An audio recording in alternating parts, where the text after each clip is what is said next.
তো হাই ফ্ৰেণ্ডছ, আজি বজাৰৰ পৰা কিনি আনিলোঁ এইটো বাঁহগাজ pork with bamboo shot, chicken with bamboo shot boil খাই, আৰু বাঁহগাজ আচাৰো বনাব পাৰি, কিন্তু আমাৰ আচাৰ নবনায়, ডাইৰেক্ট হেৰি কৰিব, বাঁহগাজটো বনাই ৰাখি দিব, পিছত আমি সেইটো যিকোনো তৰকাৰীত দি খাব পাৰিম বা কেঁচাই হ'লেও চাটনি বনাই খাব পাৰিম। তো মই বনাব নাজানো, এইটো বনাব মায়ে। আৰু তো ব'লক এতিয়া মায়ে বাঁহগাজটো হেৰি কৰিব, আমি চাম এতিয়া। তো এনেকৈ বাঁহগাজটো, এইটো 3টা বাঁহগাজ আনিছিলোঁ। এইটো বাঁহগাজটো এনেকৈ গুচাই পেলাই এইখিনি ওলাল মাত্ৰ, ইমান লম্বা বাঁহগাজটো গুচাই, এইবিলাক পাত হয়, এইবিলাক নাখায়। তো এইটো গুচাই আছে, এনেকৈ গুচাই ল'ব লাগে। আৰু তল চাইডেও এইটো এনেকৈ বাঁহ হৈ গৈছে, বাঁহ হৈ গ'লে নাখায়। এই বাঁহখিনি আৰু এই পাতখিনিৰ মাজৰ যিখিনি অংশ, সেই অংশখিনি হেৰি কৰে, এইটো প্ৰচেছ আছে, প্ৰচেছ কৰি পেলাই ৰাখি দিয়ে। তো গুচাই আছে।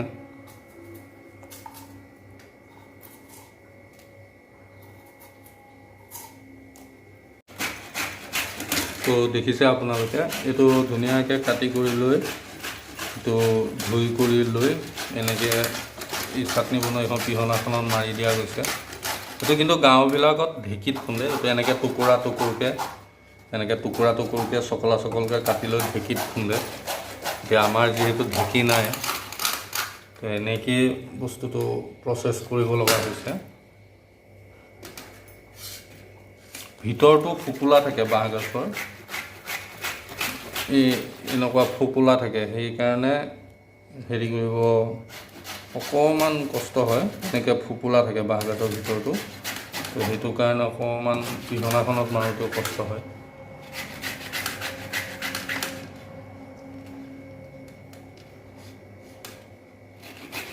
আপোনালোকে দেখি আছে, এনেকৈ মাৰি ল'ব লাগিব। তো আমাৰ এইটো গাজটো প্ৰচেছ হৈ গ'ল, এইখিনি হৈ গ'ল। এতিয়া এইখিনি কি কৰিব লাগিব, এইখিনি মায়ে ক'ব। এইপিনে আছে থেকেৰা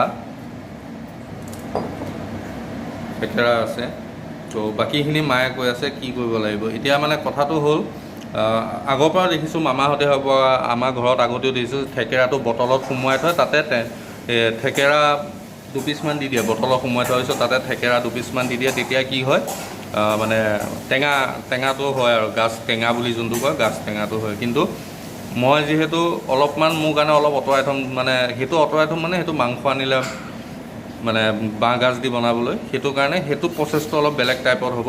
সেইটো বটল এটাত সোমোৱাই অকণমান পানী দি পেলাই থ'ব লাগিব। এতিয়া বাকী প্ৰচেছটো আপোনালোকক দেখাই আছোঁ। তো এইখিনি হৈছে মোৰ কাৰণে যোনটো মই এক্সট্ৰাকৈ থ'ব দিছিলোঁ, মাংস আনিলে বনাবৰ কাৰণে। মাংস আনিলে আমি যিখিনি বনাম টেঙা নিদিয়াকৈ, সেইখিনি ইয়াতে অকণমান পানী দি থ'ব লাগিব, তেতিয়া ভাল থাকিব ন।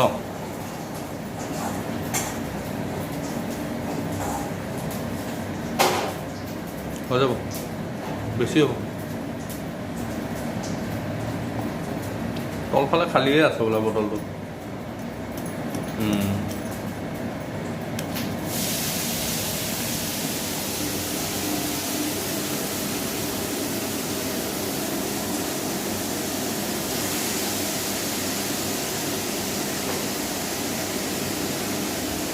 তো এইটো হৈ গ'ল। এইটো মোৰ কাৰণে, মই মাংস আনিলে মাংস দি বনাই খাবৰ কাৰণে এইটো মোৰ এক্সট্ৰা, আৰু এইটো মাহঁতৰ কাৰণে টেঙা দি পেলাই হেৰি কৰিব।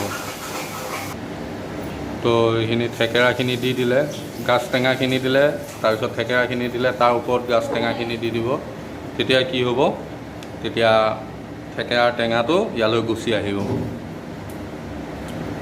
তো যদি কোনোবাই নাজানে আৰু কোনোবাই ঘৰতে বাঁহগাজটো বনাব বিচাৰে, তো এনেকুৱা সৰু একদম ইজি প্ৰচেছত এনেকৈ বনাই দিব পাৰে। আৰু এইটোৱে প্ৰচেছটো হয়।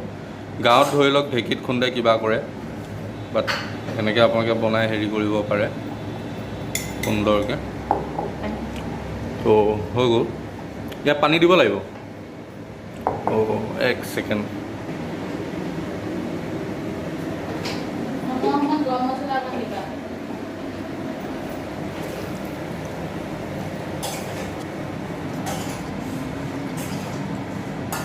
পানী বেছি হ'ল হা বেছি হ'ল তো আমাৰ পানীটো পিছত টুকি মাছৰ লগত বনাব পাৰি